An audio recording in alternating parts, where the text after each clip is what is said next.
Hi everyone, Michael Brown back with you. Welcome back to Educator.com's Adobe Photoshop Elements Beginning and Intermediate course. In the past few lessons, we've been taking a very close look at the editor workspace. We've looked at the toolbox and all of the individual tools and options, the options bin.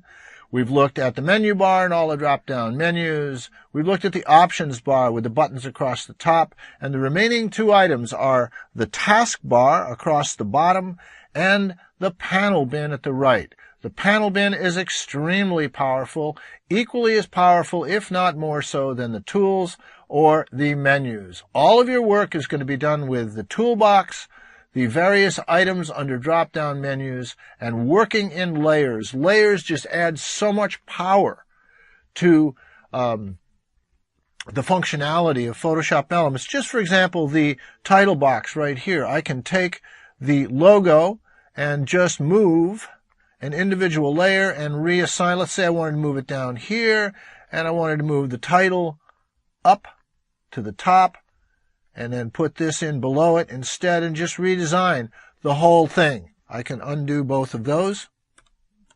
But that's one of the things that you can do with layers. You can turn layers on and off. I have a blank layer at top where I'm going to be drawing stuff, and we can always turn it off and turn it on. We can also delete the items off of it. Enormous functionality in layers. But I get ahead of myself. Sorry about that.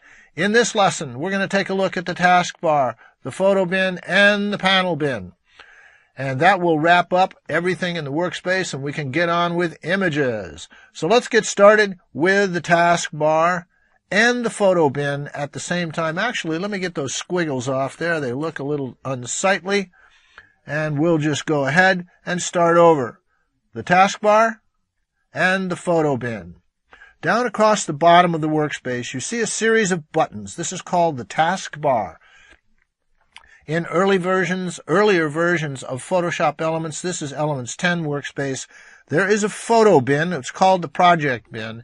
There is no taskbar. Now, let's go ahead and go back to the title. And let's start from the left and work our way across. The photo bin. If you click the button, up pops the photo bin. It was called the project bin in Photoshop Elements 10. You see it right down there. It's open. Now it's called the photo bin. And all of your open files are running right here.